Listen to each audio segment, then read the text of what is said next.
Hey guys, tonight we're doing something a little different. You're not galloping into battle or trudging through the plague. Instead, you find yourself tucked inside the thick stone walls of a medieval convent, the smell of beeswax and vellum thick in the air.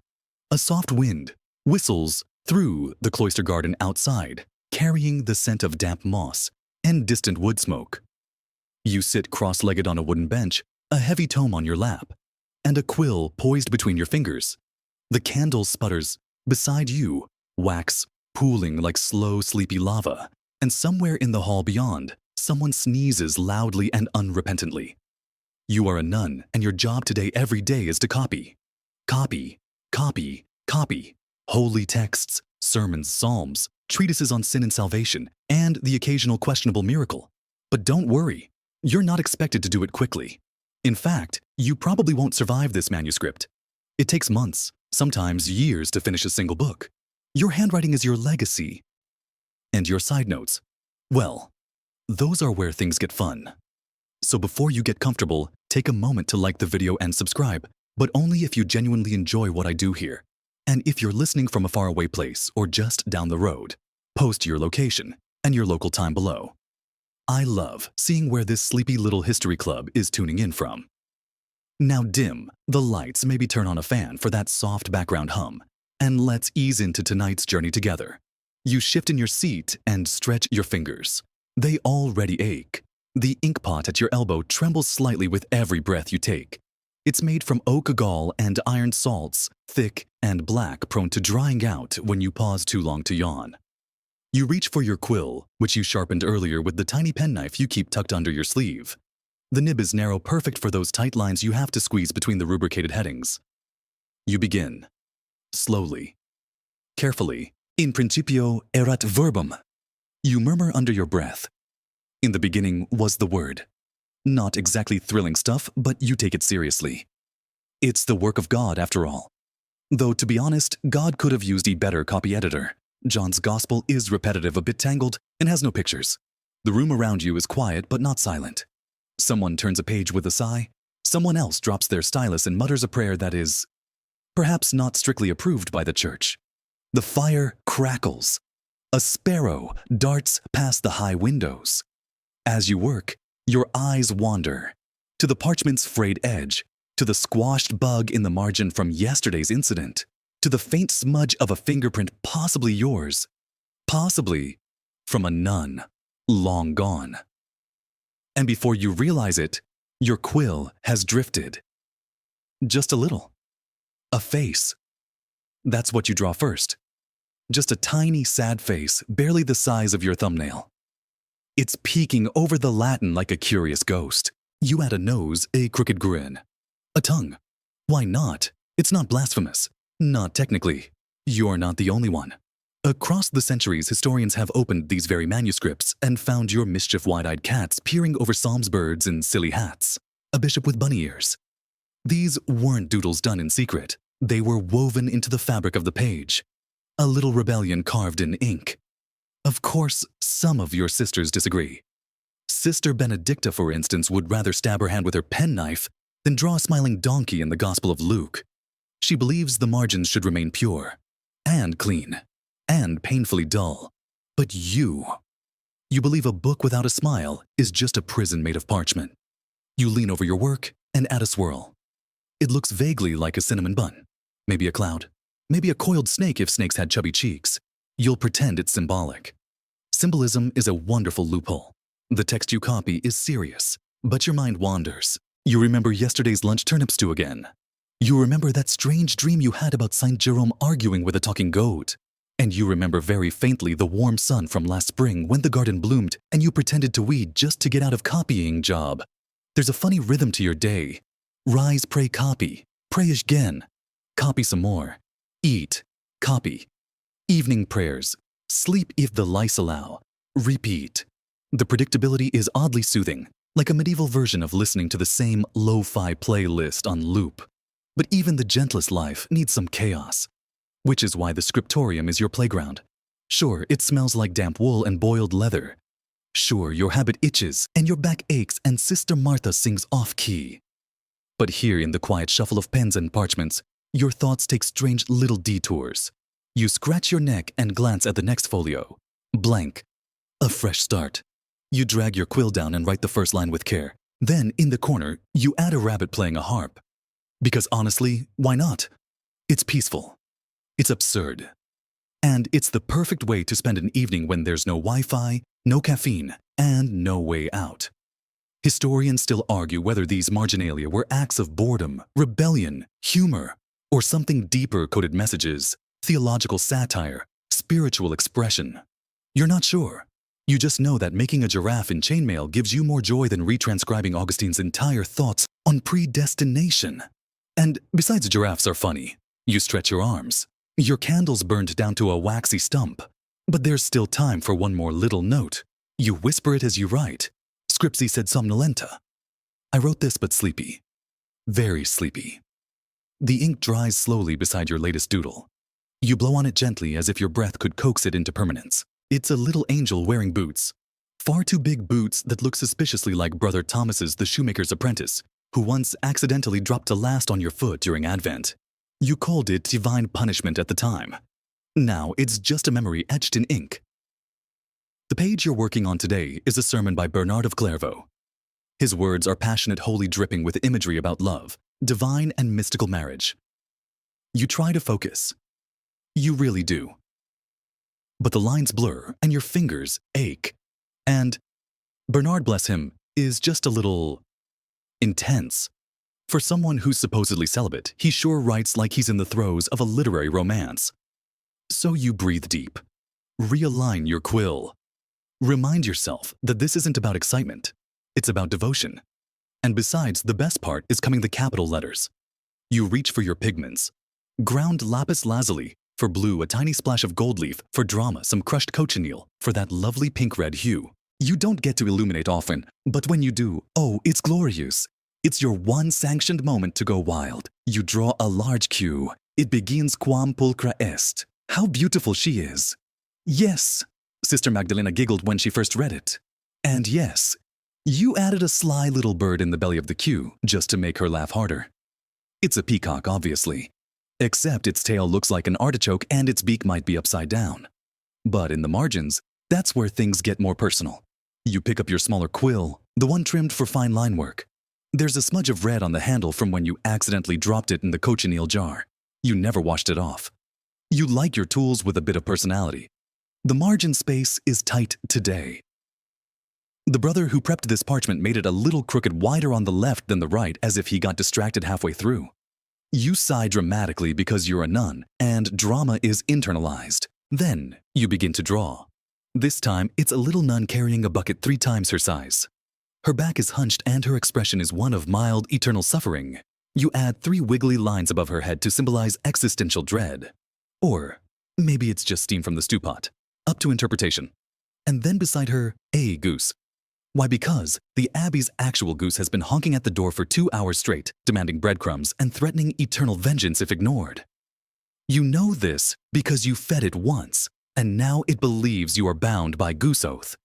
These images are never planned. They flow.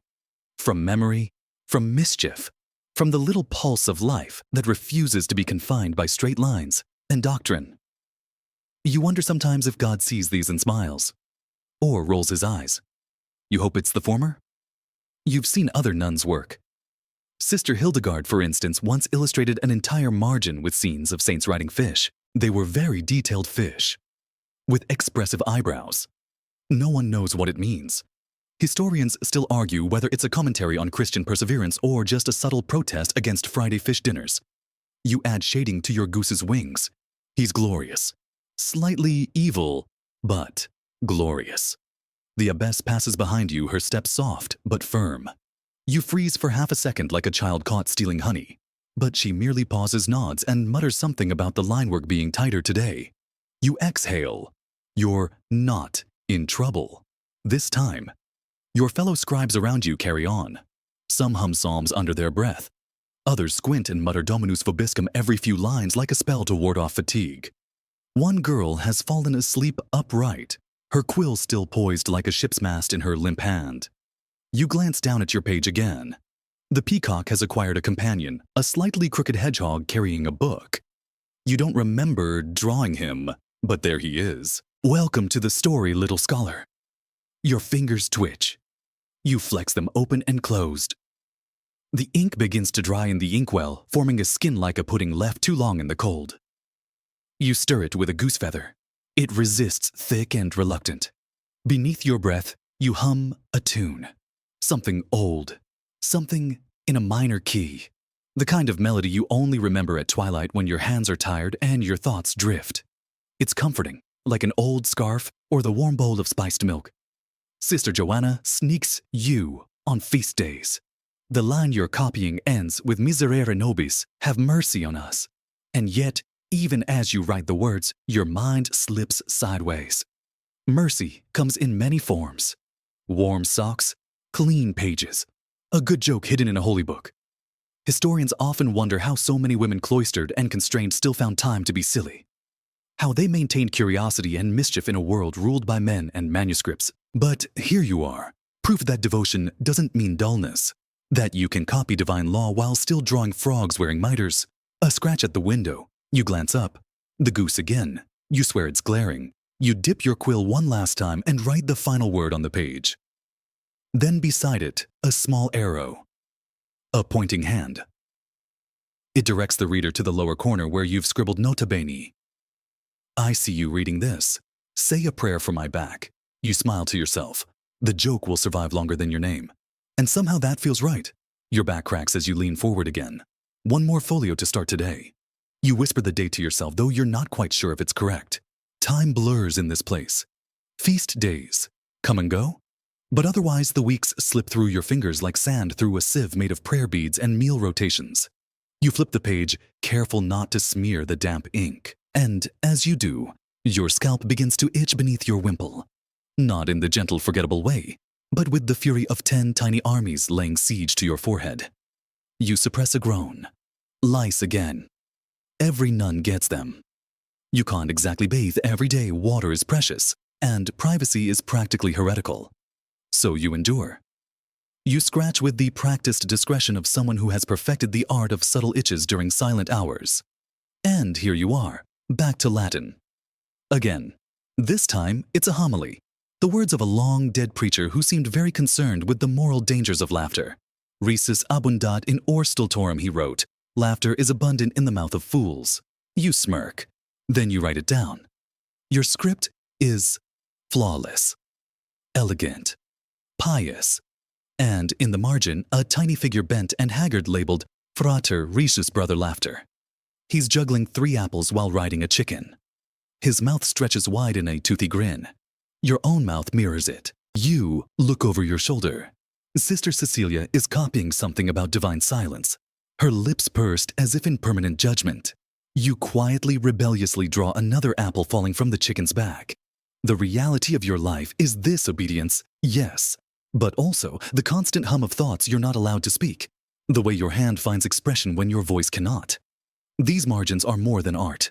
They're your diary, your secret window. You recall a day not too long ago when Sister Agnes was caught writing a note to herself. Something mild, something about the soup being too salty.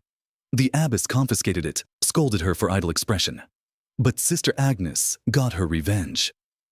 The next week, she drew the cook in a margin comically round, wielding a ladle like a mace. The drawing had no label, but everyone knew. That folio has mysteriously gone missing.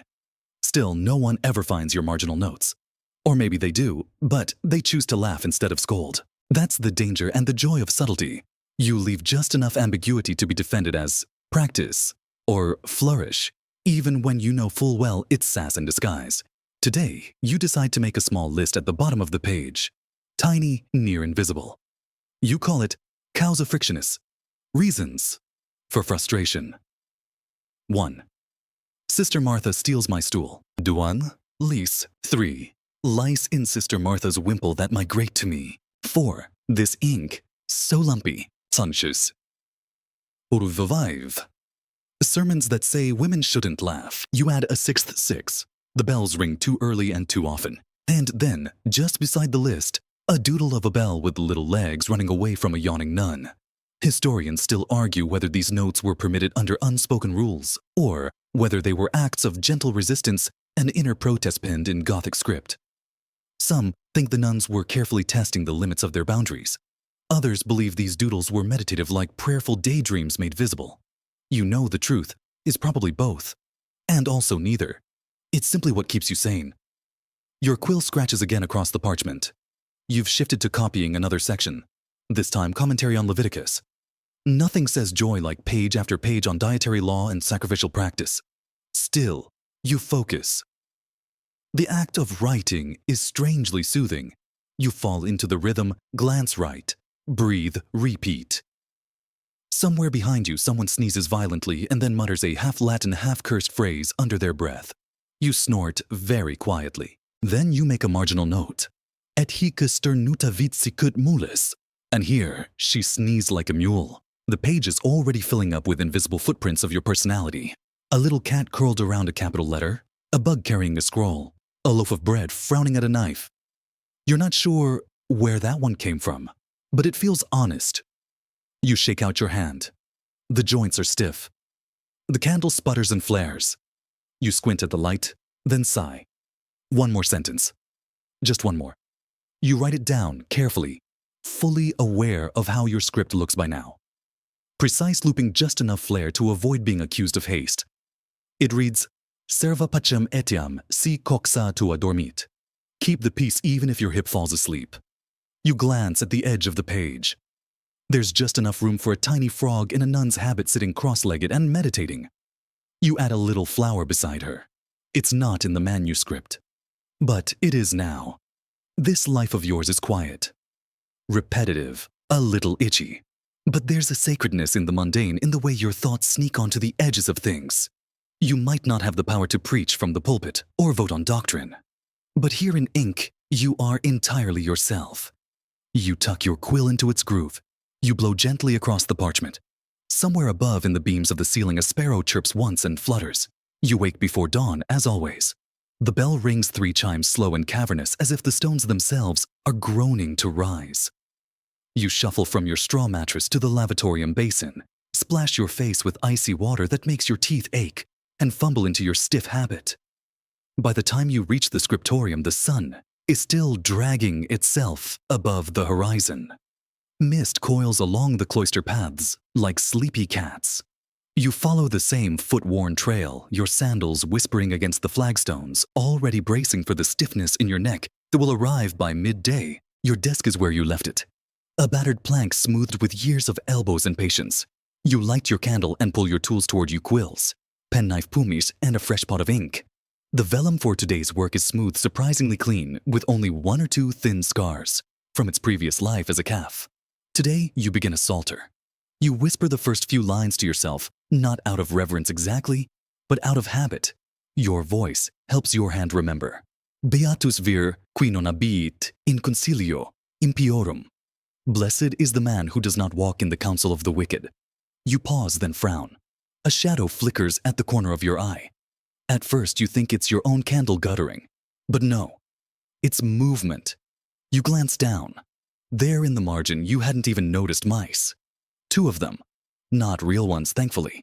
Though heaven knows those exist in abundance around here. These are tiny inked mice, scampering just below the psalm line, as if running from God's wrath, or possibly from Sister Teresa's stern stare. You stare at them. You didn't draw these. You tilt your head, then smile. This manuscript was started by someone else. Likely a sister transferred to another priory. Her work is neat, serene. But these mice, they're cheeky. One is holding a raisin. The other, inexplicably, is wearing a scarf. You feel oddly touched. It's like discovering a note left in a library book. A whisper from someone who understood the tedium, who needed mischief to survive it. You pick up your quill and begin your own portion. Your letters match hers closely. There's a tradition to keep. But as you reach the margin, you pause. What pairs well with mice? A cat, obviously, but not a regular one. You draw a small tabby in a monk's robe sitting cross-legged, attempting to meditate while the mice pelt it with crumbs. You add a thought bubble above its head. Fiat pax, non furta panis. Let there be peace, not stolen bread. You chuckle softly. The candle flickers in approval. These strange animal scenes are more common than outsiders imagine. Marginalia filled with wrestling monkeys, snails jousting with knights, ducks wielding swords. Historians still debate why. Were they symbolic satirical? Just the 14th century equivalent of doodling in the margins during a boring meeting. You suspect they served all purposes. Today, your mice and monk cat serve joy. A tiny, ridiculous joy that flits between the psalms like a firefly. You turn the page. There it is again, another nun's hand. Different script blockier. Cruder, but still lovely. This time, between lines of lamentation, a small dragon curls in the margin blowing a puff of smoke, shaped like a fish. You blink. That one you did draw. Months ago, you'd forgotten. It's strange meeting your past self in ink. Her line work is a little hesitant, the shading uneven. But she was trying. She was tired. And she had just heard the terrible news the monastery's best cook was reassigned to the Brothers' Priory 2 villages over. Tragedy. You stare at the dragon longer than you need to. Then beside it, you quietly draw a fiche wearing a crown. No explanation. Just vengeance. These margins are like dreams scattered and strange stitched to the edges of doctrine. While the central text marches solemnly through salvation and sin, the margins bloom with rabbits' riddles, song lyrics, insults, and affection. It's like a second manuscript hidden within the first one, penned in glances and giggles and sighs. You've even seen full comic strips. There was that one psalter in the north wing copied by 3 different scribes. Between the lines of David's poetic cries, they built a whole soap opera. A goat who opens a bakery, falls in love with a bear, loses the bakery in a card game, and ultimately joins a monastery out of heartbreak. Unclear if there's a moral. Possibly, don't gamble with bears. You aren't quite so ambitious, but you admire the effort. Your own page is almost done. You trail off the last line of the psalm with an elegant flourish. And then just enough space in the bottom corner. You draw a ladder leaning up into the text, and on it climbs a nun with enormous eyes and a halo slightly askew. A speech bubble reads, "Almost holy, just needs lunch." The candle gutters again. You lean back. Your spine protests. The mice in your margin seem to run in slow motion as your eyes blur. The whole scriptorium is quieter now. Just the soft scratching of quills, a yawn from somewhere behind you, the occasional tiny ouch when someone pricks a finger. You let your quill rest. The ink has clotted again. You'll fix it later. For now, you stare at your silly creatures. Your dragons and mice, your cats and ladders. They live between the lines of sacred text, unnoticed by all but the careful reader. You wonder if anyone will ever laugh at them. If centuries from now someone will lift this book and smile in surprise. And you think, yes, that's reason enough. Your stool creaks beneath you as you shift your weight, stretching your legs just enough to avoid attracting Sister Agatha's glare. She has an ear like a hunting hound, and believes silence is the holiest of virtues except when she's snoring during vespers. The psalter you're working on today has unusually wide margins. A luxury. The kind of open space that tempts your imagination like a blank wall dares a graffiti artist. Your quill twitches in anticipation, even as your hand goes through the ritual of transcribing neat lines, measured spacing each capital letter carefully flared with its serifs. But the truth is, you're already thinking about the margin. That glorious, inviting margin. It's a dangerous time of year. Lent, which means fasting, which means bread so dry it could double as roof tile, and cabbage boiled until it dissolves into existential sadness. Everyone's cranky, including you. Including Sister Agnes. Sister Agnes, who yesterday accidentally knocked your ink pot off the desk, and then said, "Oh dear, how careless," without even looking up.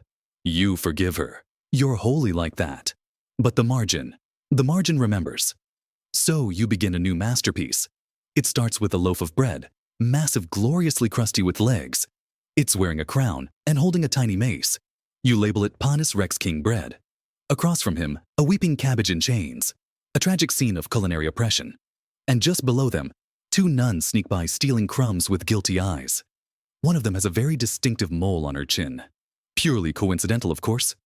You hear a soft snort from the desk beside you. Sister Joanna is peeking. She gives you a look of scandalized delight before bending back to her own manuscript, cheeks flushed. Her margin is usually filled with spiraling vines and sleepy angels. But you suspect she's working on something new. Something with fangs. This is how the gossip flows in your world, not whispered behind doors, but drawn in the parchment shadows. In code, in joke, in jab. A secret script passed along through ink.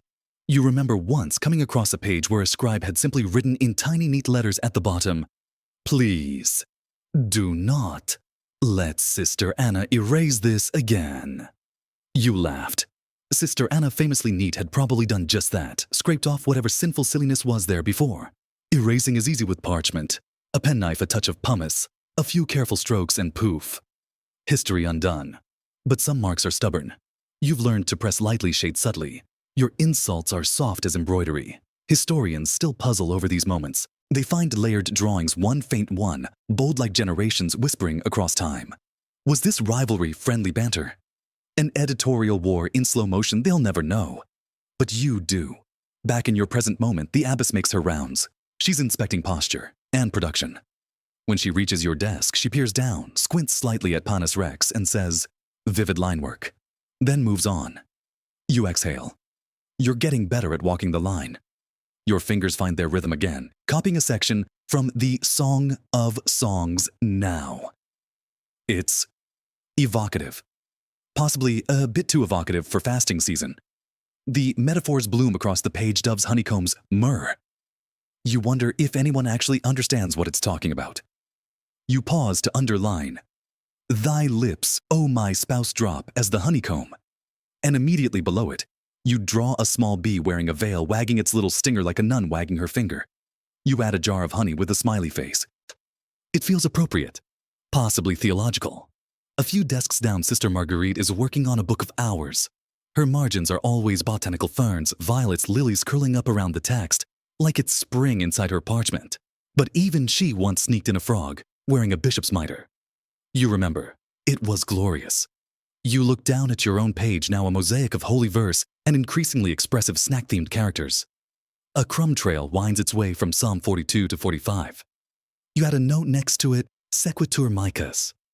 Follow the crumbs. This isn't just fun. It's survival. You can't say aloud that Sister Agnes hogs the fireplace, or that the cook's fasting stew tastes suspiciously like boiled sock. But you can draw a squirrel, dragging a boot into a pot, and let the reader decide. The quiet of the scriptorium is laced with these secrets. Every page whispers its own marginal mischief. One time you found an entire bestiary hidden within the margins of a sermon about gluttony. The final page included a tiny pig rolling away with a wine barrel and a note, non ad exemplum, not to be imitated. Laughter when it comes is muffled, contained, a twitch at the corner of your lips. But it's real, and it makes the cold easier, the ink lighter, the words less heavy. Because the truth is, you're not just preserving divine law, you're preserving moments. Moods, little rebellions. One crumb-stealing nun at a time. Your candle has burned low, but there's still a sliver of light, just enough to finish your page. You cap off the psalm with a final sentence, then pause. Just above the line, you draw a pigeon, not a dove. A very annoyed-looking pigeon holding a scroll in its beak. You write, "Mrs. Est, forte non revertitur." Sent, might not return. You sit back, smile, and from somewhere across the room, a quill taps twice. Sister Joanna's signal. She's just added a dragon next to a monk tripping over a cassock. Solidarity in ink. The wind rattles the shutters as you settle back onto your wooden stool. A fresh parchment waits before you blank as morning snow, save for the faint ruling lines already pressed into it. The silence in the scriptorium is thicker than usual, perhaps because Sister Claire snored all through matins again, and everyone's trying not to bring it up. Passive aggression is, after all, a sacred monastic tradition. Your breath fogs slightly in the cold. You flex your fingers and dip your quill. The next psalm begins, but you're already mentally elsewhere. The boredom is settling in warm and fuzzy like an unwelcome but familiar wool blanket. Not that you can admit it aloud. Boredom isn't technically a sin, but it certainly makes you more inventive. You begin writing, letting the letters flow from muscle memory. Sic et servas desiderat ad fontes aquarum. As the deer longs for the springs of water. You know this one. You've written it before. You've dreamt it. It drips with longing, but your mind is dry. So naturally your hand begins to wander. First, a deer, but not a solemn, graceful deer. This one is cross-eyed and holding a tiny flag that says, thirsty. You give him little knees, too many knees really, and a tongue lolling out in distress. You add sweat beads for effect. He looks about 5 seconds from collapsing. You grin to yourself. This is why you became a scribe. Not the salvation, not the calligraphy, but for the chance to slowly drive yourself insane in ink. The margins today are more than generous. You can feel your creativity unfurling like a lazy cat in the sun. You start to sketch a procession of animals along the bottom. A nun riding a hedgehog, a fox balancing a teapot on its head, a procession of snails carrying banners that read, Pax et pasta. You're not even hungry. You just like the idea. The monotony of transcription is a curious thing.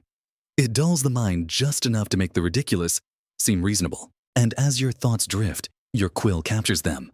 There's something meditative about it, like those breathing exercises Sister Lucia taught before she got reassigned for improper breathing tone. You glance over at your neighbor. Sister Joanna is hunched over her manuscript, tongue poking out slightly in concentration. Her eyes flick toward your parchment, then back to hers. You suspect she's planning a retaliation. You return to your work. You've reached a section about divine justice, and the phrasing is harsh, full of wrath and wailing and grinding of teeth. You balance it with a doodle of a chicken shouting repent at a group of ducks wearing sunglasses. It feels balanced now, theologically neutral. Historians still debate whether these kinds of drawings were subversive devout or just evidence of extreme isolation. You'd argue they're all three, because boredom like sanctity can drive a person to strange places. Sometimes you find God. Sometimes you find yourself sketching a bishop riding a unicycle. You once spent 3 hours drawing a tiny knight repeatedly falling off his horse. On each page, he got closer to mounting successfully, but never quite managed. On the final page, he gave up and wrote a pig instead. Sister Cecily laughed so hard she had to fake a coughing fit. You're not proud of it. Actually, no. You are. You reach for a second quill. This one is cut thinner better for detail, and add a little frog sitting on the psalm line, like it's a bench. He's wearing boots. You don't know why. You never question the boots anymore. The scriptorium's light shifts as clouds cover the sun. The grayness outside leaks into the room, softening the shadows, blurring the edges. You look down and realize you've drifted again. You've drawn a sheep juggling loaves of bread. You pretend it's symbolic. It probably is. The words keep flowing. Your hand continues its dance across the parchment, but your brain is elsewhere entirely. You're composing an entire soap opera in the margins. The hedgehog has feelings for the fox. The fox is emotionally unavailable because he's haunted by the memory of a failed bakery. The snails are just there for comic relief. The abbess walks past you again and you snap into absolute stillness. She pauses, eyes your page. You prepare for a lecture. She squints. Her mouth twitches. Then she nods. Your ascenders are too long, she says, and moves on. You exhale. She didn't mention the frog, or the juggling sheep, or the snails with their Pax et Pasta banners. You're getting better at this. The boredom is deep today, but it's almost nourishing. Like compost. Out of it grows the best nonsense. You add a note to yourself in the lower corner in the tiniest possible script. If anyone reads this, the sheep wins in the end. You won't explain what that means. Not now. Let the mystery stew for a few centuries. Someone coughs behind you. You hear the rustle of pages turning, the scrape of a stool leg, the soft drip of rain outside. It's a perfectly uneventful moment. Perfectly dull. Perfectly you. You cap your inkwell. Blow gently on the parchment. The ink shimmers wetly before settling into permanence. Your deer is still thirsty. Your frog still fashionable. Your sermon still solemn despite everything. And once again you've made it through the day with a dozen more ridiculous creatures. No formal reprimands, and one lingering question in your mind: why do the snails always look like they know something? You'll answer that tomorrow. You never mean to write poetry, but sometimes it sneaks out. Today is one of those days, quiet, gray, and uneventful in the worst way. Rain beats down on the stone roof like it's trying to prove a point, and the air in the scriptorium feels thicker than usual. Like soup. Lentil soup. The kind the cook makes when she's feeling particularly uninspired. Your page this morning begins with another psalm. Of course, you could write them in your sleep by now, and frankly, you suspect you have. But between the flourishes and footnotes, you find your thoughts wandering elsewhere, to a memory. It's not a memory you let surface often. You sigh, rest your chin in your palm, and begin to write. Not in the main body, heaven forbid, but in the margin near the spine, where only the most determined reader would look. There your quill dips into something secret. You write a name. Just an initial, really. T. And next to it, a tiny sketch of a young monk with 2 long eyelashes and a halo that tilts just a little too far to the left. Brother Thomas. You haven't seen him in years. He was transferred to the abbey across the river after someone accidentally left their notes from Song of Songs open on his desk. There were whispers.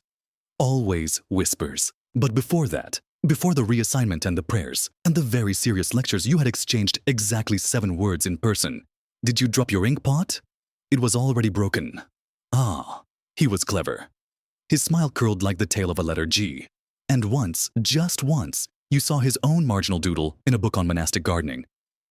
A tulip wearing shoes. No one else laughed, so now, on this sleepy rainy day, you let yourself indulge. You sketch a tulip with a scroll that reads, Non floruit sine risu.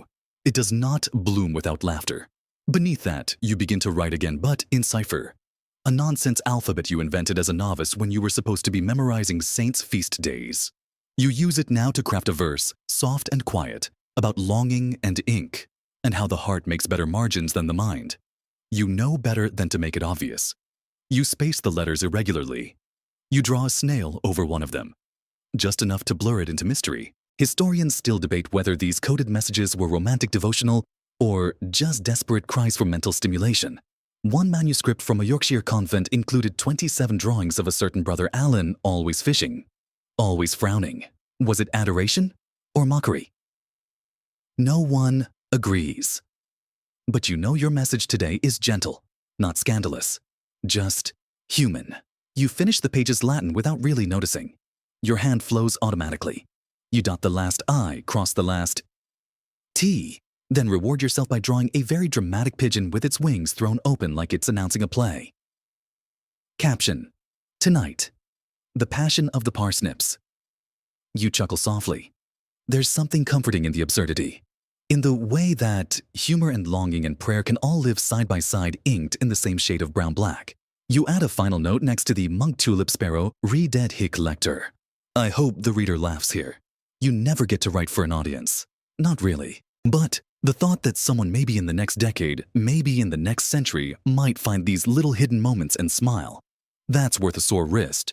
You shift again, your lower back protesting. The candle flickers and gutters. Rain taps insistently at the stone ledge outside, asking to be let in. You let it soundtrack your day.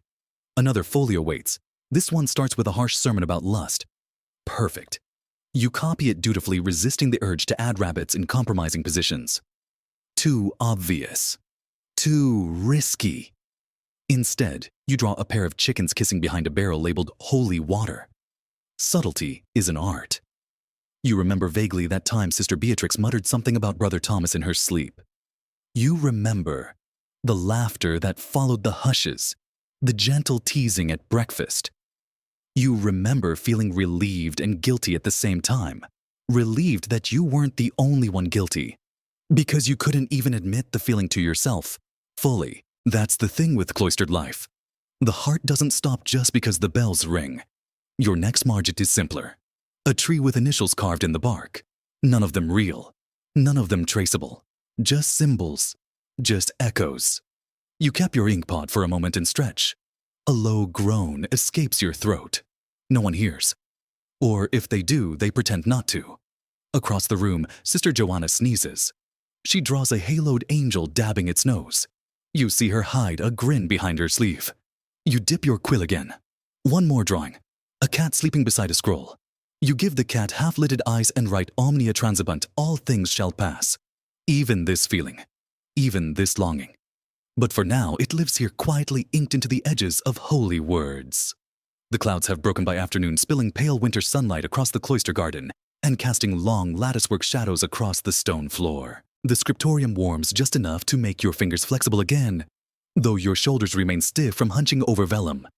You tell yourself to sit straight, but the text in front of you is particularly long-winded, and your spine is already writing its own complaint in silent protest. It's a sermon again, fire and brimstone wrath and weeping. The kind of medieval theology that feels like it was written by someone who hadn't laughed since childhood. You dutifully copy each word, though the rhetoric blurs together like oatmeal on a feast day. And so, once again, your attention turns to the margins. You've just written, et ignis aeternus consumet iniquos, and the eternal fire will consume the wicked when your quill twitches sideways and draws. Flatulence. You blame the sermon. Specifically, you draw a monk portly balding with an expression of divine surprise, being lifted slightly off his feet by a dramatic gust. There's a puff of wind, a startled squirrel, and a dove flying hastily in the opposite direction. You write under it in tiny Gothic script, Spiritus Sanctus fortis et non. The Holy Spirit? Perhaps not. This is not your most pious moment. But you're far from the first. You once saw a bestiary, copied by a bored novice who illustrated a unicorn sneezing flames, and beside it a note, Cave unicornum flatulentum. Beware the flatulent unicorn. It's not exactly liturgical, but it is art. Even your more serious sisters occasionally indulge. Sister Odilia, ever so prim, once drew a snail in full armor facing off with a bishop-shaped turnip. When you asked about it, she sniffed and said it's an allegory and refused further explanation. Historians still argue over the prevalence of these absurd snails. Snails wielding swords. Snails threatening knights. Snails wearing crowns.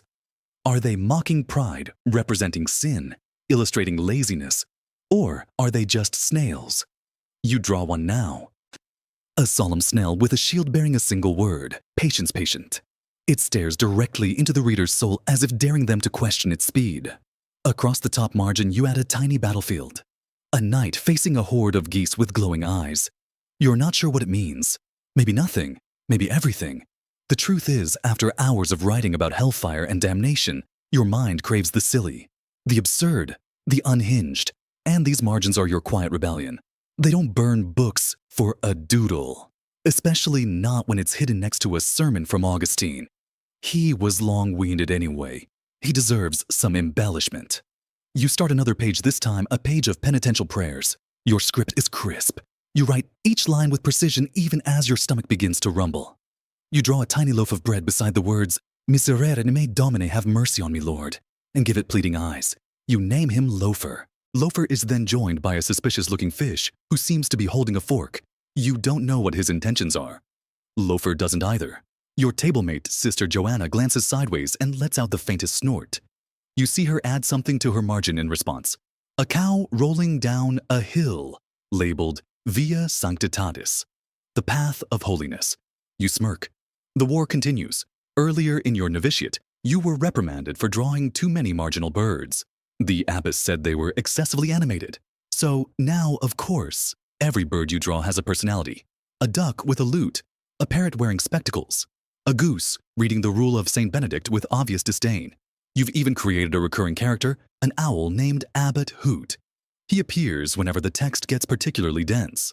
In today's margin, he's sitting in a tree labeled Sapientia Wisdom, holding a banner that reads, Still reading good luck. The laughter, of course, is silent, contained, but your chest warms with it. And sometimes that warmth is the only thing that gets you through another page of thick theological mud. The candle beside you flickers. Your hands are smudged with ink. You've dropped a spot on your sleeve right over a patch that already bore a stain from stewed carrots. The two colors merge into something not entirely natural. You consider drawing a beetroot to match. Perhaps another time. At the bottom of the page, you copy a particularly severe line. Peccatores in manu tua, sunt domine. The sinners are in your hand, O Lord. You draw a hand massive divine, and in its palm 5 tiny figures, a baker with too many loaves, a nun sneaking a nap, a scribe hoarding ink pots, a goose with a crown, and a snail. Always a snail. The moral is unclear, but you suspect it has something to do with mercy. You yawn, not out of boredom this time, but the kind that comes from stillness, from repetition, from the rhythmic act of creating nonsense beside meaning. This is your rhythm now. This is your prayer. Your quill slows. You blow across the ink once more. The pages shimmer faintly in the candlelight. Holy words bordered by holy absurdity. Because even in a world of strict silence and stone rules, joy still leaks in. And when it does, it brings snails. It begins with a pun. You're halfway through a tedious passage on penitential practices, truly riveting stuff about fasting, hair shirts, and how long you're supposed to weep for various sins when your hand rebels. The quill moves with a sudden flick and scrawls a phrase in the bottom margin, Et lacrimae mea sunt salate, and my tears are salty. A theological observation possibly. A cry for help, definitely. But more importantly, it's a pun. Because right beneath the Latin, you draw a salt shaker weeping dramatically into a bowl of lentils. You label him Brother Sodium. It's not your best work, but it breaks the gloom of the text above. Your favorite part of being a scribe is this. The margins are yours. The main text must be exact word for word, letter for letter, or you'll be assigned penance, and possibly dish duty. But the edges, that's where your spirit lives. You remember when Sister Imelda got in trouble last year for drawing a marginal rabbit holding a sign that read, Liberate me Domine, from Sister Martha's singing. It was small, yes, but not small enough. Since then, you've been more cautious, more clever. And that's where puns shine. They're like little riddles in Latin devotional or critical depending on who's reading. Today's text drones on about chastening the flesh through prayer and submission. You don't argue.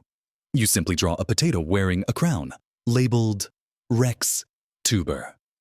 His expression is one of smug, starch-filled authority. Below him, 3 peas bow solemnly. The scriptorium, though still silent, is alive with suppressed amusement. You know Sister Joanna has seen it. She just muttered something under her breath that sounded like, All hail the carbohydrate monarchy. You continue copying. The next line reads, Domine et aqueris, Lord, do not be silent. You pause, then draw a nun whispering into a giant ear with the caption, Are you listening yet? These small jokes, these little puns, they're acts of resilience. They stitch together the day, one giggle at a time. In this monastery of order and austerity, humor isn't forbidden, but it's definitely underappreciated. So you tuck it in carefully, like smuggling biscuits under your sleeve.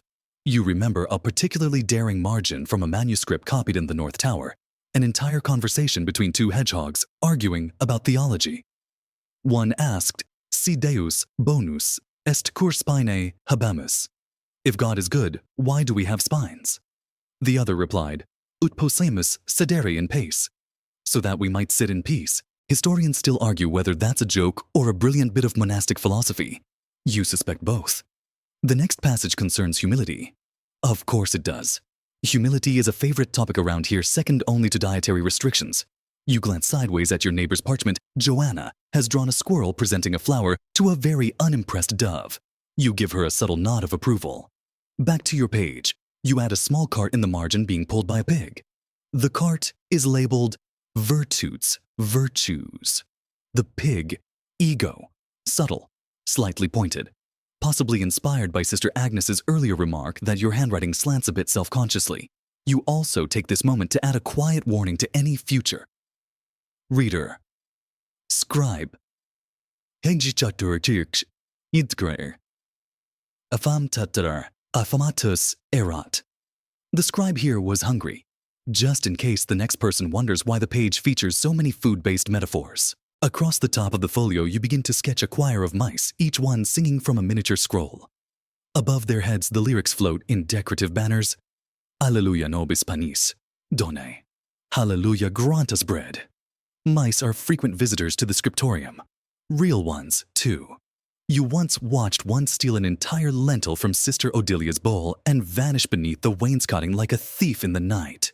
That mouse now appears regularly in your margins, often with a tiny cape. Today, you give him a lute. He seems the musical sort. Your hand cramps. You pause to stretch your fingers, then flex your wrist. It pops audibly. Across the room, Sister Cecily gasps quietly and stares at her parchment like it just insulted her lineage. You make a note to check her margin later. Odds are, she tried to draw a horse again. You lean back over your own work and add one final touch for the day, a goose with a bishop's mitre standing in front of a chalkboard that reads, Pax pla humor, moisar sanitas. Peace plus humor equals sanity. You're not a theologian, but that feels about right. The candle beside you sputters, and a curl of smoke rises lazily into the rafters. You sniff. Beeswax and parchment, comforting in their own way. You've copied 4 full pages today carefully accurately. The sermons are intact. The theology is unblemished. And yet in the margins, your joy lives quietly. It doesn't shout. It doesn't challenge. But it does wink. You clean your quill cap, your ink, and close your eyes for a breath. Tomorrow, you'll copy more warnings about sin and more exhortations to silence. But tonight, you've done something better. You've left behind a singing mouse, a pun-loving salt shaker, and a goose bishop with opinions. Someone somewhere will turn this page one day and wonder, and maybe, just maybe, they'll smile. It starts with a meow. A real one this time, not drawn in the margins, not imagined out of sheer boredom. A solid, stubborn, echoing meow that bounces off the cloister walls and into the scriptorium like a divine interruption. Every head lifts. Every quill pauses mid-stroke. You know that voice. It's the monastery cat Matilda. Large, orange, slightly unhinged. She was never officially adopted, but she's made herself an indispensable member of the priory. Mostly by bullying everyone into feeding her twice and stealing Sister Imelda's seat during compline. You crane your neck toward the door. No cat appears. You return to your work copying a particularly repetitive homily on patience. Fitting. The monk who wrote this clearly hadn't read his own advice. His sentences stack like unbuttered bread. Each paragraph is a new trial. You console yourself with a drawing in the margin, a nun chasing a cat across the top of the text veil, flying arms flailing. The cat, of course, is labeled Sancta Matilda, patron saint of interrupted labor. Your memory wanders.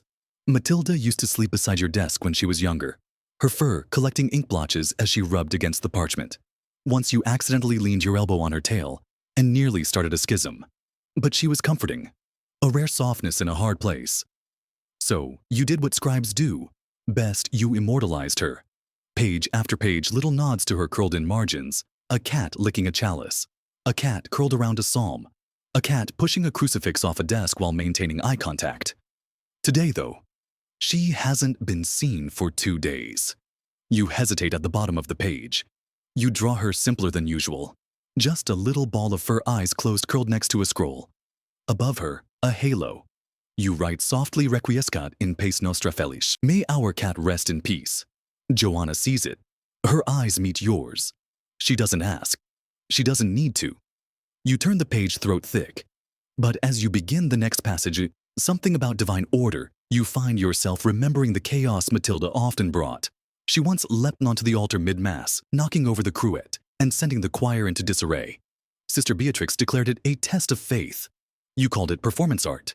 You write the line carefully, et omnia quae vivunt laudant Dominum. And all that lives praises the Lord. You add beneath it a sketch of Matilda in a bishop's hat, standing regally on a pulpit of mice. Her tail flicks. One mouse holds a censer. Another rings a tiny bell.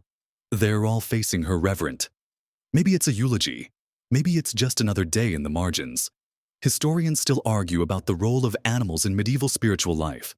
Some claim cats were unwelcome, symbolic of sin. Others point to manuscripts filled with careful feline drawings nestled beside scripture, licking themselves beside psalms. The truth, as always, is somewhere in the middle and curled up on a warm manuscript in the corner. You continue. Sister Agnes passes behind you and pauses. She sees the drawing. For a moment, she's silent. Then she murmurs, "She stole my lunch 3 times. You nod solemnly.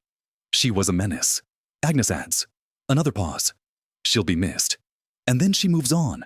You draw Matilda once more, this time peering out from behind a page of Exodus. You caption it, Non ricidum nisi pascas. I shall not depart unless you feed me. A fitting epitaph. Later, during your midday break, you walk to the cloister garden. There, in the patch of time where she used to sun herself, is a small mound of disturbed earth. A shallow grave respectfully made. Likely the work of Brother Thomas. He always liked her, and he had the strongest back. You kneel. Say nothing, just press your fingers to the dirt. When you return to the scriptorium, your quill feels heavier. The text is denser. You copy carefully but slower. You draw only one image, that hour, a mouse holding a flower. Quiet, simple, almost reverent. Sister Joanna adds a candle to her own margin. Even Sister Beatrix, normally as stiff as her starch, sketches a loaf of bread shaped suspiciously like Matilda's backside. Underneath it, panis vitae, the bread of life. You smile. Loss lives here too, but not loudly. It creeps in through the quiet pages, settles in between prayers. The margins absorb it, just as they absorb joy, mischief, longing. A gentle space softer than scripture, open to the small griefs of daily life. You close the day with a final line of text. Et memor, ero semper, and I shall remember always. You add no drawing this time, just a tiny paw print. The ink today is clumping. You stir it with the tip of your quill, hoping to awaken whatever dormant vitality remains inside the tiny clay pot, but it resists. Its thick, gluey sulking at the bottom like it knows you've been thinking about switching to Sister Cecilia's batch. She makes hers with iron gall and secret herbs. She claims keep it sprightly, which sounds more like a potion than a pigment. You finally coax enough out to begin transcribing the next passage, something vaguely thrilling about the structure of heaven, as described by someone who clearly never looked up from his own manuscript. Domes, choirs, spheres all arranged like divine wedding cake tiers. And then your quill snags. The parchment you've been given today is difficult. It's already been used once. A scraped sheet. You can see the faint ghosts of text beneath the surface like an ancient whisper. Bits of phrases peek through. Et dedit illi nomen. And peccatorum indulgentiam. You sigh. Another recycled scroll. This isn't rare. Vellum is expensive. The abbey scrapes and reuses when it can. That means sometimes your divine wisdom must compete with the faded memory of a sermon on foot washing. You lean in closer. It's almost like a puzzle trying to align your new writing so that it doesn't highlight the old. Your head throbs slightly from the concentration. You pause. You're not in the mood for heavenly blueprints today. So you turn your attention to the margin and write hic est iterum usus. This is used again. Then below it, a sketch of a parchment scroll with bandages hobbling along on crutches saying, I've seen things. You snicker. Then dip your quill again. The ink is worse than before. Honestly, you mutter to no one. It's like writing with porridge. Joanna hears you. I've been writing with water, she whispers back, holding up her own pot. I think Cecilia gave me a broth. You both snort softly, then fall back into your quiet rhythm. The abbess won't approve of complaints. But she can't stop you from writing them down in the corners. And so, you do. You scribble beneath the psalm's closing line, Hoc atrementum es maledictum. This ink is cursed. A historian will read that one day and nod solemnly. Yes, they'll think a theological lament. Very devout. You write another note, ego feci hoc in somno. I did this in my sleep, not far from the truth. The afternoon grows heavy. The sun outside warms the stones just enough to lull the scriptorium into a collective drowsiness. A bee buzzes lazily at the window. Someone down the row yawns without shame. You look again at your dwindling ink and frown. You stand slowly so as not to disturb your aching knees and begin the sacred pilgrimage to the ink shelf. You pass Sister Martha on the way. She's hunched protectively over 3 full pots like a dragon brooding over eggs. You nod at her. She narrows her eyes. There's a long-standing rumor that Martha keeps the best ink for herself. She always claims the others simply don't mix properly, which is interesting considering hers never seem to clot or dry out. You return to your desk with a pot that smells faintly of vinegar and despair. You set it down, open it, and attempt to dip your quill. It resists. It's as if the ink has developed opinions. You sigh and draw in the corner a skeletal hand reaching up from an inkwell with the caption, Still waiting. Historians still argue whether ink shortages were an actual crisis or merely exaggerated in monastic complaints. You would like to invite them to copy Leviticus with a dry stick and see how quickly their enthusiasm dissolves. The rest of the day blurs into lines. You write slowly, coaxing each letter into place, your wrist twitching from the effort. You spill a drop on the page, it lands squarely on the word salvation. You dab it with your sleeve. The irony is not lost on you, Dawn. You glance over your shoulder and see Sister Joanna's margin has blossomed into a small rebellion. A monk dangling from a scroll like he's clinging to a cliff, shouting, Non iterum. Not again. You smirk. Solidarity.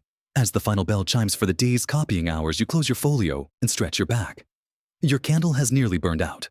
Your ink has congealed into a single angry bubble, and your fingers are the shade of bruised plums. You take one last look at your margin. There among the heavenly spheres and rewashed pages, a little goose in a robe is dragging an empty ink pot behind it, leaving a trail labeled hope. You nod. That'll do. The plague hasn't reached your convent. Not yet. But the rumors swirl like smoke under the door. Whispers from passing merchants' letters from neighboring abbeys scratched hastily sealed with trembling hands. You're not supposed to read them, but you've seen the words. Mortui febris silentium. The dead. Fever. Silence. You hear the kitchen staff talking in low voices as they clean lentils and rinse bitter greens. You see the way Sister Odelia clutches her rosary a little tighter when the bells ring for none. Even the mice seem quieter. In the scriptorium, the tone shifts. No one says anything outright, but everyone writes a little faster, a little smaller, as if trying to finish something before it's too late. The scribes don't linger at the ink shelf. Jokes in the margins slow to a trickle. You, however, continue your ritual. Today's text is a particularly dense theological treatise on God's mercy in times of pestilence. Timely, predictable, dry as week-old bread. You write carefully conserving ink you know better than to ask Sister Martha for a refill again. You pause in the margin and draw a single rat. Not realistic. Almost dapper. Wearing a tiny cloak and monocle. You give him a walking stick and label him Domine Ratus. You pretend he's just a character, but you know what he stands for. You turn the page. The next parchment is thinner than usual, stretched too tight, likely scraped from an older manuscript, a Greek one, judging from the faint lettering beneath. You can still make out Philosophia in the lower corner. A ghostly philosophy hiding beneath a sermon about God's justice. The irony isn't lost on you. As you copy the lines about pestilence being the Lord's judgment upon sin, you draw a nun wearing a beaked mask and oversized boots stomping through a field of panicked chickens. No explanation. You just need the release. Joanna, a few desks down, has taken to drawing funeral bells in her margins. Just tiny ones. Nothing dramatic. She claims it's for a musical border. You don't press. Your hand drifts again. This time, a skeleton in a robe sweeping the scriptorium with a broom. Caption, still more useful than Brother Cuthbert. You immediately regret it. You scratch it out. Sort of. Just enough to be plausibly deniable. Historians still argue whether scribes working during plague years altered their tone, whether their margins grew darker, their jokes more brittle. Some scrolls from the late 1340s show entire pages of scribbles replaced by stark reminders. Finis. Scriptor mortuus. Est. The end. The scribe is dead. You shiver. At the edge of your current page, you pen a single line, Nihil aeternum nisi memoria. Nothing is eternal except memory. Then you draw a candle. Half melted. Flickering. The library is colder these days. The fireplace is left unlit unless absolutely necessary. Parchment is reused and scraps are hoarded like relics. You've heard Sister Cecilia talking to herself at night, muttering over her pages. She hasn't laughed in a week.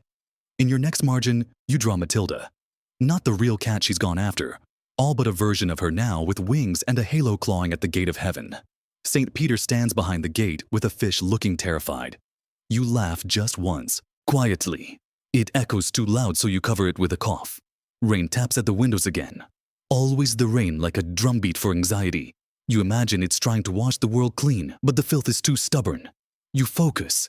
The manuscript must be completed. The pages are numbered. Your hours are not.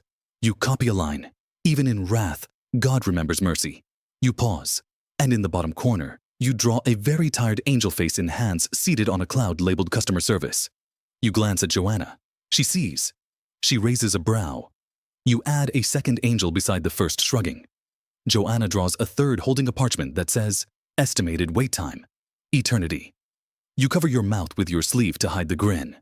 The plague hasn't reached you. Not yet. But if it does, someone will find these pages. They'll read the sermons. They'll absorb the doctrine. And if they look closely, if they lean in, they'll see the cloaked rat, the sweeping skeleton, the sarcastic angels. They'll know someone was here. Someone laughed in the dark. You finish your final page for the day with a small note in the bottom left, Si hac legas ora pro nobis. If you read this, pray for us. You blow on the ink. Let it dry. Then close the manuscript and whisper goodnight. You dreamed of lightning last night. Not the dramatic kind that splits trees or opens the heavens. No. This lightning was slow, hesitant, crawling across the sky like it had somewhere better to be but decided to pass through your dreams first. You woke with the taste of tin on your tongue and the memory of parchment catching fire. though your desk was untouched and your quill still nestled in its groove. It was probably just a dream. Probably. But dreams feel heavier here lately. You begin today's labor with a slow breath, careful not to let the candle smoke hit your eyes. The scriptorium is unusually quiet. No coughs, no sighs, not even Joanna's gentle hum, just the scratch of quills and the occasional creak of a worn bench as someone shifts their weight. You suspect no one slept well. Your manuscript today is the apocalypse. Perfect. There's something about copying Revelation that makes the air feel thicker. You can't explain it. The imagery is already surreal beasts, with too many eyes lamps, with too many meaning seals that open like ominous doors. You've heard rumors of scribes refusing to finish this book. One allegedly went blind just after copying the seventh seal. You're skeptical. But still, you write slowly with reverence. Each word is like stepping through fog. But your hand, your mischievous, irreverent hand, still twitches toward the margin. You begin with a lion, not the majestic, noble kind. This one's cross-eyed, clutching a harp and looking deeply unsure about the end times. You add wings poorly drawn like wilted lettuce leaves and place a scroll in its mouth that says, "Oops." Joanna catches a glimpse and raises an eyebrow. You respond by drawing a lamb beside the lion holding a sign that reads, "I just got here." She snorts, but soon the humor falters. As you continue through the vision of trumpets and bowls of wrath, the mood shifts. The text is thick with judgment. Fire, blood, names written and erased. You pause, ink dripping from your quill's edge, and then you draw the yawning Christ. He's not irreverent, not really. He's just tired. His halo's slightly askew, and he's stretching like someone who's been waiting too long to smite anything. You add a speech bubble. Maybe tomorrow. Immediately, your heart thuds. Too far. You glance around. No one's looking. Still, a flicker of guilt settles behind your ribs. Historians still debate whether marginalia, like yours, where sacred figures are rendered silly, were acts of satire, or expressions of affection. Was it blasphemy, or was it a way to humanize the divine? A nun once wrote in the margin of a psalm, "Even saints yawn." You found that page 2 years ago, and it's lived in your heart ever since. So perhaps Christ yawning isn't disrespect. Perhaps it's empathy. You draw a second figure, John the Revelator, standing behind a lectern, shrugging with both hands in the air. His speech bubble, "It's a lot, I know." You smile. You feel better. And then, on a whim, you draw Matilda again, this time seated atop one of the 7 seals, swatting at it like a ball of yarn. The candles flicker. The wind outside groans like an old soul waking. You ignore it. Instead, you return to the text. The final trumpet is sounding. The angel is announcing judgment. You copy the lines faithfully, even as you wonder what judgment would look like for a convent scribe who spent more time drawing chickens than saints. You write and behold a pale horse. Then you draw the horse. Very pale, slightly bewildered, wearing galoshes, because really, who rides into Armageddon barefoot? You glance over at Joanna. She has drawn the 4 horsemen riding pigs. Each carries a different utensil. War has a ladle. Famine has a butter knife. Pestilence appears to be holding a whisk. The world ends, not with a bang, you think, but with brunch. You breathe a little easier now. The darkness of Revelation has not consumed you.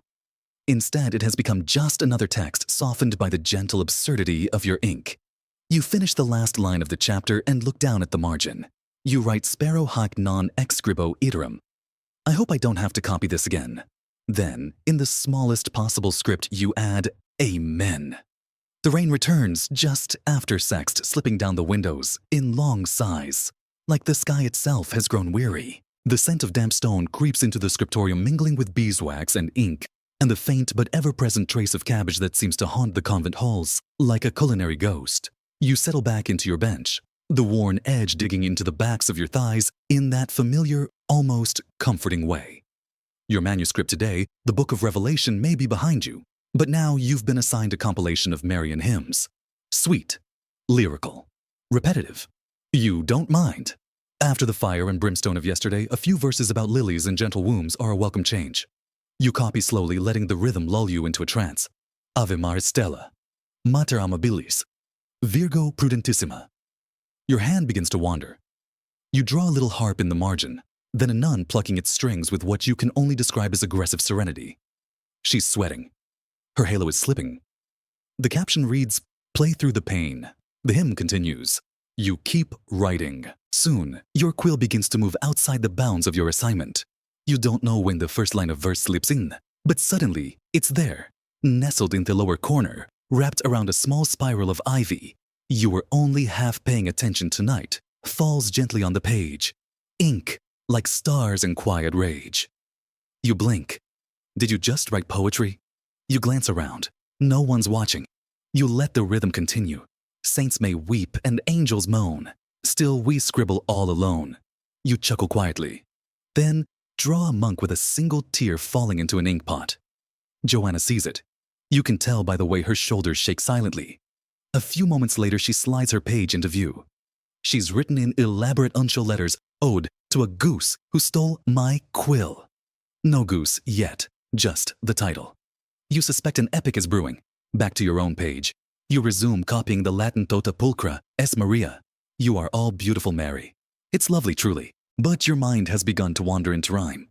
You begin tucking stanzas around the border just wide enough to pass as decorative flourish. They wrap around the Latin text like ivy winding up a stone arch. Let parchment hold what lips can't speak, a secret song, soft and oblique. The candles burn. The wax runs low. We write and let it go. You're not sure why you're writing this. You just know it needs to be written. Historians still debate the appearance of short verses, single lines, even lullabies found in the margins of monastic texts. Some believe they were mnemonic devices for novices. Others argue they were prayer fragments. And then there are those who say softly, cautiously, that they were the nuns' true voices, unapproved and unfiltered. You like to think it's all true. You add a stanza beside a small doodle of a cat curled in a scroll. No choir sings for weary hands, but still we draw with no commands. And then, as if compelled, you begin composing directly into the margin. A short lullaby whispered from ink to vellum meant for no one in particular. Lay your quill and close your eyes. The stars will write the rest. Let ink be dreams and parchment skies. Your soul a script at rest. You stare at it. Read it again. Then underline the final line lightly. Just once. You feel something shift inside you. Not grand, not dramatic. Just a small quietness that wasn't there before.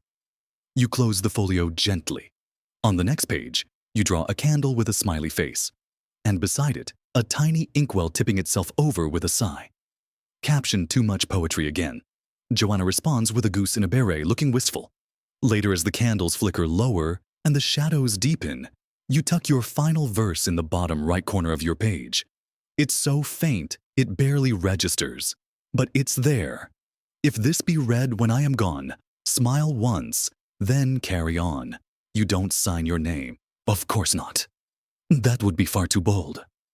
The candle beside you burns low, its wick curling inward like it too wants to be done with today. You tilt the stubby holder to catch the last light, coaxing the flame to stretch just a little farther. Just enough to finish one more folio. One more prayer. One more margin. You've reached the end of this manuscript. The final page. It's a colophon, your opportunity to leave a formal note of completion. The church expects something like this book was finished on the feast of St. Bartholomew in the year of our Lord. Something solemn, respectable, dry. You'll write that, of course, but not before you write something for yourself. Your fingers tremble partly from fatigue, partly from something else. This book, this stack of vellum and ink and imagination has become something more than a task. It's a quiet chronicle of your thoughts, your boredom, your laughter, and your grief. A coded record of who you are, hidden between the lines of who you're expected to be. You draw your quill across the page, slowly writing the final Latin line of the official colophon. Your handwriting is as steady as you can manage. Then in the bottom corner, softly, gently, you draw a hand. Your own simplified to a few careful lines. It holds a quill. The quill trails into nothing. Beside it you write finis. Manus obita. The end. The hand rests. You sigh. You've been holding your breath. You glance toward Joanna's desk. Her page is nearly done as well. She's doodling a tiny nun asleep at her writing table. You catch her eye. She offers a tired smile. You offer one back. In your margin, you begin one final procession. A trail of animals, your familiar companions, the frog with boots, the snail with his shield, Matilda with wings again, the duck choir, the mouse in mourning robes. They march across the bottom of the final folio carrying scrolls and crumbs and banners reading Scribo ergo sum. I scribble, therefore I am. A choir of pigeons flies above them, each with a tiny halo. One of them carries a loaf of bread like it's a relic. It's all absurd. And it's all deeply comfortingly you. The last character you draw is a scribe, faceless, veiled. She's seated at her desk, quill poised. But instead of writing, she's simply looking up, watching the creatures walk away, trailing their joy out of the text and into the silence beyond. Historians might never understand what these creatures meant. They'll puzzle over your verses, your puns, your passive-aggressive jabs at Sister Martha's ink monopoly. But you hope more than anything they'll understand one thing, that you were here. You close the manuscript gently. The final whisper of vellum against vellum is softer than you expect. Like a breath. Like a sigh. The scriptorium is dim now. Candles sputter. The last light of evening filters through the high windows, painting golden bars across the stone floor. You clean your tools with aching fingers. Cap the ink. Tuck your penknife back into its leather sleeve. You look down once more at the final page. And you smile. Because, yes, it's full of sacred text. But also, there's a goose dancing with a snail beside it. Wind down 300 words. So now, as the candle gives its last warm flicker and your breath slows in time with the darkness settling around the edges of the room, you let your hands rest. The pages are full now.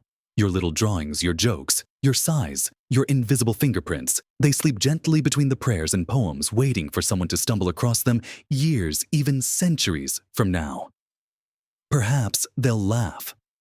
Perhaps they'll wonder who you were. But for now, the scriptorium is quiet. The quills are still. The night presses close with its soft woolen hush. The frog in boots dozes by his scroll. The bread king snoozes on his throne of crumbs. Matilda. Your fierce, sleepy little saint curls up on the final line of the page and closes her eyes tail, twitching once then still.